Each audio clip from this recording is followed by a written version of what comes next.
అటవీ హక్కుల చట్టము 2006 లేదా ఫారెస్ట్ రైట్స్ యాక్ట్ 2006 గురించి కొంచెము తెలుసుకోవాల్సినటువంటి అవసరం ఉంది. ఇది కేంద్ర ప్రభుత్వంచే చేయబడినటువంటి భారతదేశం అంతా వర్తించేటువంటి ఒక చట్టం.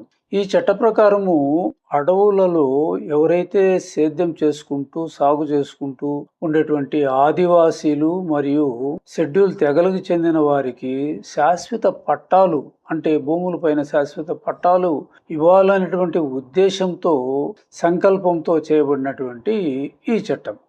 ఈ చట్టము 2006లోనే ఎందుకు తేబడింది, 2006 ముందు ఎందుకు తేబడలేదు అనేటువంటి పూర్వపు చరిత్రను కొంచెం తెలుసుకోవాల్సినటువంటి అవసరం ఎంతైనా ఉంది. ముందు భారతదేశంలో బ్రిటిష్ పరిపాలకులు పరిపాలించే రోజుల్లో 1865లో ఇండియన్ ఫారెస్ట్ యాక్ట్ అనేటువంటిది తేవడం జరిగిందనమాట. ఈ చట్ట ప్రకారము అడవులలో సేద్యము పోడు వ్యవసాయం చేసేటువంటి ఆదివాసీలను వ్యవసాయం చేయనీయకుండా నిరోధించడము, వాళ్ళ ఇండ్ల నుంచి వెళ్ళగొట్టడము, ఎలాంటి పునరావాసము కల్పించకుండా దూర ప్రాంతాలకు తరలించడము వంటివి చేసినారన్నమాట. అయితే వీళ్ళు మళ్ళా మనకు 1927లో దాన్ని చట్ట సవరణ కొంచెం చేసి ఏం చేసినారు, వన్యప్రాణి సంరక్షణ చట్టం అనేటువంటిది తేవడం జరిగింది. దాని ప్రకారము వీళ్ళు వన్యప్రాణులను వేటాడి సంహరిస్తున్నారు అనేటువంటి నెపంతో వాళ్ళను మళ్ళా రెండవసారి వచ్చినటువంటి వాళ్ళను అక్కడి నుంచి బలవంతం మీద వెళ్ళగొట్టడం కూడా జరిగింది. అయితే స్వతంత్రం వచ్చిన తర్వాత 1972లో అటవీ సంరక్షణ చట్టం అనేటువంటిది భారత ప్రభుత్వము తేవడం జరిగింది. అప్పుడు కూడా మళ్ళా అక్కడ ఉండేటువంటి కొంతమంది ఆదివాసీలను కూడా అటవీ సంపదను కొల్లగొడుతున్నారు అనేటువంటి ఉద్దేశంతో వీళ్లను అక్కడి నుంచి దౌర్జన్యంగా వెళ్ళగొట్టడము, వారిపైన కేసులు పెట్టడము, జైలుకు పంపడము, కొట్టడము, ఇలాంటి చర్యలకు పూనుకొని వాళ్ళను చాలా ఆందోళనలకు గురి చేసినారన్నమాట. వాళ్ళు ఏం చేస్తారు, వాళ్ళేమి పంటలు పండించి వాణిజ్యపరంగా బయటికి అమ్మకాలు చేసేవాళ్ళు కాదనమాట. వాళ్ళ తిండికి వాళ్ళు బ్రతుకు తెరువు కోసము పండించేటువంటి వ్యవసాయం అనమాట. దాన్ని పోడు వ్యవసాయం అంటాం. పోడు వ్యవసాయం అనేది అంటే అర్థం ఏమంటే, వాళ్ళు ఎరువులు వాడేటువంటి పద్ధతి వాళ్ళకి తెలియదు కాబట్టి వాళ్ళు ఏం చేస్తారు, ఈసారి ఒక 5 ఎకరాల్లో సేద్యం చేస్తే రెండోసారి, మూడోసారి, నాలుగోసారి అక్కడ సేద్యం చేయరు. ఎందుకు, ఇంకొకరంతా అడవులను కొంచెం అడవి భూమిని సాగులోకి తీసుకుని వచ్చి అక్కడ సేద్యం చేసేవారు. ఈ విధంగా వాళ్ళు స్థలాల మార్పిడి చేసుకుంటూ సేద్యం చేసేటువంటి పద్ధతిని పోడు వ్యవసాయము అని అంటాం. ఈ విధంగా వాళ్ళు చెట్లను నరుకుతూ ఉన్నారు, ఈ విధంగా నాశనం చేస్తున్నారు అనేటువంటి ఉద్దేశంతో వీళ్ళను వెళ్ళగొట్టిన దానివల్ల భారతదేశంలో ఉండేటువంటి మొత్తము ఆదివాసీలంతా కూడా తిరగబడాలా అనేటువంటి ఉద్దేశంతో సుమారు 44 లక్షల మంది ఆదివాసీలు ఈ ఆందోళనకు గురి చేసి నిరసనలు చేయడము, ఆందోళన చేయడము, ప్రభుత్వం మీద తిరుగుబాటు చేయడము, ఇలాంటి పనులు చేసిన దానివల్ల కేంద్ర ప్రభుత్వము వారి యొక్క ఆందోళనను గుర్తించి వీళ్లకు అదే భూములు, వంశపారంపర్యంగా చేసుకునేటువంటి భూములనే శాశ్వత పట్టాలుగా ఇస్తే బాగుంటుంది అనేటువంటి ఉద్దేశంతో ఈ 2006 అటవీ హక్కుల చట్టాన్ని తేవడం జరిగింది. ఈ చట్ట ప్రకారము ఏమంటే, వీళ్ళు డిసెంబర్ 13, 2025కు ముందు అనేటువంటిది టైం పెట్టింది. ఎందుకంటే 2006లో తేబడింది కాబట్టి 2005కు ముందు, అంటే దాన్ని డిసెంబర్ 13 అనేటువంటి ఒక టైం పెట్టింది. ఆ టైం లోపల 3 తరాలు, అంటే తాత ముత్తాత తండ్రుల తరాలుగా చేసుకునేటువంటి భూమిని కానీ, లేదా 75 సంవత్సరాలుగా ఒకే భూమిని సాగు చేసుకుంటున్నటువంటి ఆదివాసీలకు, షెడ్యూల్ తెగల వారికి శాశ్వత పట్టాలు ఇవ్వాలనేటువంటి ఉద్దేశము ప్రకారము వీళ్ళు గ్రామ సభలు కండక్ట్ చేసి అందరి సమక్షంలో వీళ్ళు ఎన్నేళ్లుగా సాగు చేసుకుంటున్నారు, వీరు తాత ముత్తాతలు ఎవరు, వీళ్ళు నిజంగానే ఆ భూమిని 75 సంవత్సరాలకు ముందు నుంచి సాగు చేసుకుంటున్నారు అనేటువంటి దాన్ని నిర్ధారణ చేసే దానికోసము ఆ గ్రామంలో ఉండేటువంటి అందరు నివాసితులను ఏకం చేసి ఒక చోట సమావేశపరిచి వాళ్ళ నిజ నిర్ధారణ చేసుకున్న తర్వాత వాళ్లకు ఈ భూముల పంపిణీ అటువంటిది చేయడం జరిగింది. దాంట్లో కూడా లిమిట్స్ పెట్టింది.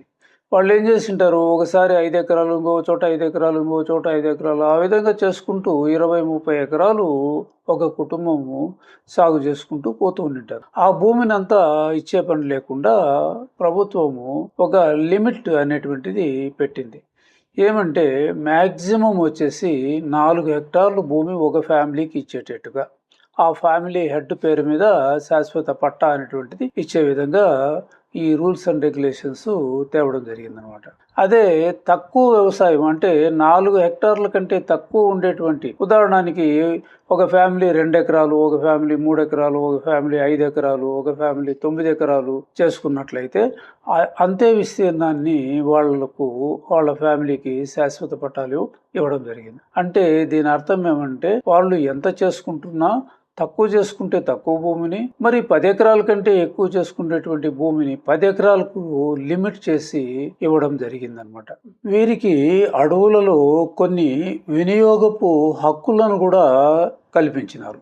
అంటే వీరు ఇంటి నిర్మాణం చేసుకోవాలంటే కొంచెం కలప కావాల్సి వస్తుంది, వెదురు కావాల్సి వస్తుంది, వంట చేసుకోవడానికి ఆ వంటకు సంబంధించినటువంటి కలపను ఇటువంటివన్నీ తెచ్చుకోవడానికి పర్మిషన్ ఇచ్చింది అనమాట. అదేవిధంగా పశువులను అడవుల్లో మేపుకోవడానికి కూడా పర్మిషన్ ఇచ్చింది. అడవుల నుంచి పశువుల మేతను తెచ్చుకోవడానికి, తర్వాత అదేవిధంగా నీటి వనరులను వాడుకోవడానికి, ఆ నీటి వనరులో ఉండేటువంటి చేపలను పట్టుకోవడానికి, తేనెను సేకరించడము, మరియు కొన్ని పండ్లను కూడా సేకరించి అమ్ముకోవడానికి ఈ విధమైనటువంటి పర్మిషన్స్, వినియోగ హక్కులను కల్పించడం జరిగింది. కానీ వీటికి పర్యవసానంగా వీళ్లకు కొన్ని బాధ్యతలను అడవుల పైన పెట్టడం జరిగింది. ఏమిటి ఆ బాధ్యతలు అంటే, వీళ్లకు ప్రభుత్వం నుండి ఎలాంటి పరిహారము లేకుండా అడవులను సంరక్షించాలి, దొంగతనాలు జరగకుండా చూడాలి, ఎర్రచందనము గాని, శాండిల్వుడ్ గాని ఇటువంటి విలువైనటువంటి వృక్షాలను నరకకుండా కాపాడాలి మొదలగు బాధ్యతలను వాళ్లను ఇతరులు ఎవరినైనా వస్తే వాళ్ళ విషయంగా సంబంధిత ఆఫీసర్లకు తెలియజేసే విధంగా వీళ్లకు కొన్ని బాధ్యతలను కూడా ప్రభుత్వము పెట్టడం జరిగింది.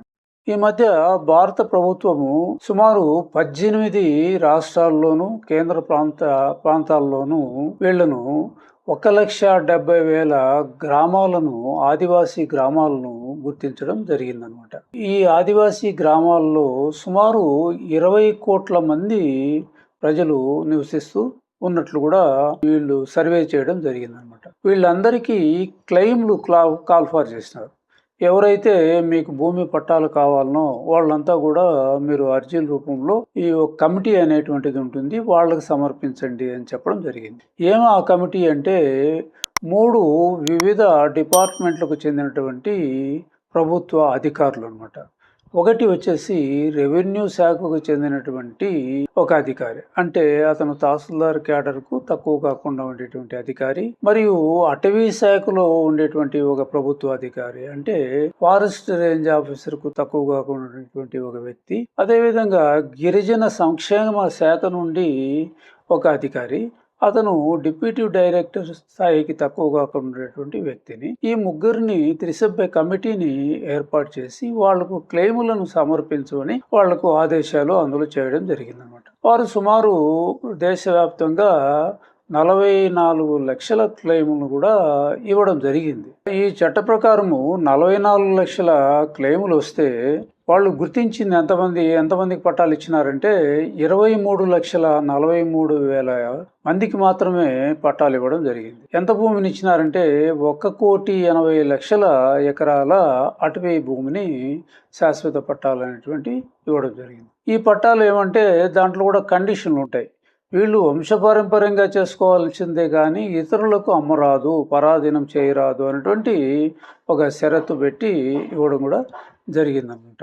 ఈ మధ్య ఆంధ్రప్రదేశ్ ప్రభుత్వము ఆంధ్రప్రదేశ్లో ఉండేటువంటి 8 జిల్లాలకు ఈ డ్రిప్ ఇరిగేషన్, అంటే బిందు సేద్యానికి సంబంధించినటువంటి పరికరాలు, మరియు తుంపర సేద్యం అంటే స్ప్రింక్లర్స్తో చేసేటువంటి సేద్యానికి సంబంధించినటువంటి పరికరాలు ఈ 8 జిల్లాలు అంటే పార్వతీపురం మన్యం ఒకటి, నంద్యాల ఒకటి, పల్నాడు ఒకటి, తర్వాత ప్రకాశము, విజయనగరము, ఏలూరు, అల్లూరి సీతారామరాజు మరియు శ్రీకాకుళంకు సంబంధించినటువంటి ఈ 8 జిల్లాలకు ఈ పరికరాలన్నీ కూడా 100% సబ్సిడీతో ఈ డ్రిప్ ఇరిగేషన్ పద్ధతి, 90% సబ్సిడీతో వచ్చేసి స్ప్రింక్లర్స్ ను సప్లై చేయడం కూడా జరిగింది. అయితే ఇక నెక్స్ట్ నుంచి ఇవన్నీ కూడా కేంద్ర ప్రభుత్వమే భరిస్తుంది అని చెప్పి కూడా ఈ మధ్య అనౌన్స్మెంట్ రావడం కూడా జరిగింది. కాబట్టి ఈ ఆదివాసీలకు గురించి ప్రభుత్వము ఇప్పుడు ప్రత్యేకమైనటువంటి శ్రద్ధను తీసుకుంటూ వాళ్ళు వైద్యపరంగా కానీ, విద్యాపరంగా కానీ అన్నీ ఉచితంగా సౌకర్యాలు కల్పించటము, తర్వాత వాళ్లకు ప్రభుత్వ ఉద్యోగాల్లో రిజర్వేషన్లు కల్పించటము, ఈ విధంగా అన్ని విధాల సహకారము అందించడం జరుగుతూ ఉందన్నమాట. Thank you very much.